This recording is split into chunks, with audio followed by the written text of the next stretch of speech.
रहीम अस्सलाम वालेकुम। आज मैं आपके लिए चिकन वेजिटेबल डाइट सूप की रेसिपी लेकर आई हूँ। ये किट्टू डाइट में सूप पिया जाता है, स्पेशली ये किट्टू डाइट वाला सूप है। लेकिन अगर आपको सर्दियों में या मौसम चेंज होने पे नज़ला खांसी है तो उसके लिए भी ये बहुत हेल्दी सूप है।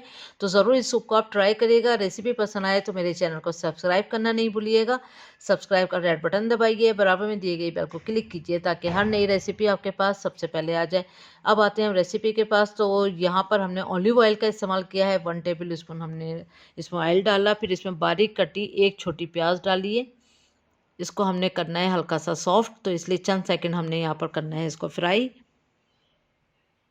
तो यहाँ हमने इसमें यखनी, जो फ्रेश यखनी की रेसिपी मैंने इससे पहले आपको बताई थी, उसका लिंक मैं आपको डिस्क्रिप्शन बॉक्स में दे दूँगी। तो उसके थ्रू मैंने ये रेसिपी बनाई है, तो इसलिए बहुत बेनिफिट हैं इसके।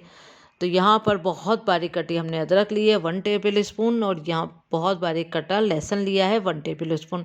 इन दोनों चीज़ों को भी हमने इतना फ्राई करना है, इसका हल्का सा कलर गोल्डन पे आ जाए और प्याज भी अच्छे से सॉफ्ट हो जाए। तो लेकिन चंद सेकंड हमने इसको फ्राई करा तो इसकी खुशबू भी बहुत अच्छी हो गई है और कलर भी हल्का सा चेंज हो गया है। उसके बाद हमने 1 कप इसमें बारीक कटी गाजरें ली हैं और तकरीबन 1/4 कप इसमें हमने शिमला मिर्च डाली है बारीक कटी भी। चंद सेकंड हमने यहाँ इसको फ्राई करना है।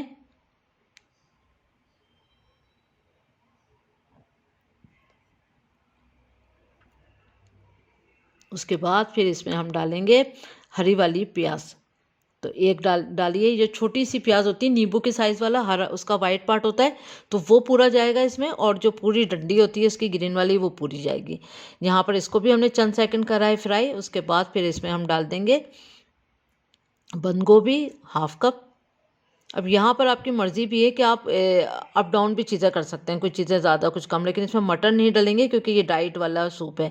और अगर ये आप डाइट के लिए नहीं पीना चाह रहे हैं और आप नॉर्मली इसको ऐसे ही बना रहे हैं तो आप इसमें मटर भी डाल सकते हैं, आप जो चाहें इसमें डाल सकते हैं। लेकिन स्पेशली ये मैंने डाइट के लिए बनाया है तो इसलिए मैं इसमें कॉर्नफ्लोर का भी इस्तेमाल नहीं करूँगी। यहाँ पर 1/3 टीस्पून मैंने नमक डाला है, और फिर इसमें काली मिर्चों का पाउडर जाएगा 1/2 टीस्पून। नमक मैंने यखनी में भी डाला है, इसलिए यहाँ मैं नमक कम इस्तेमाल कर रही हूँ। आप इसको थोड़ा सा जब यखनी डाल दें इसमें और इसमें एक बॉयल आ जाए तो आप थोड़ा सा चख के देख लें इसमें। तो अगर आपको नमक कम लगे तो आप नमक डाल सकते हैं, काली मिर्चें भी ऐड कर सकते हैं।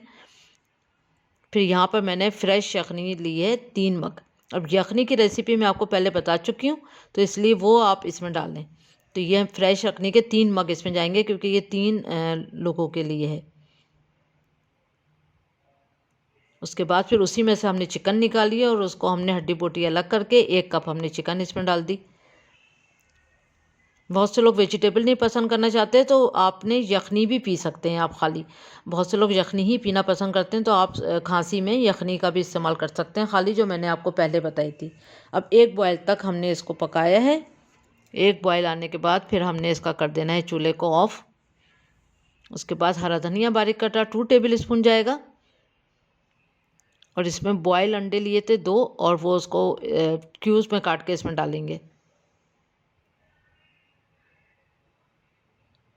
ज़बरदस्त रेसिपी है, सर्दियों की मतलब की भी है और डाइट के मतलब की भी है। तो जो डाइट कर रहे हैं उनके लिए बहुत बेनिफिट है, और जिनको नज़ला खांसी है उनके लिए भी बहुत बेनिफिट है इस रेसिपी में। तो उम्मीद करती हूँ आज की रेसिपी आपको ज़रूर पसंद आई होगी।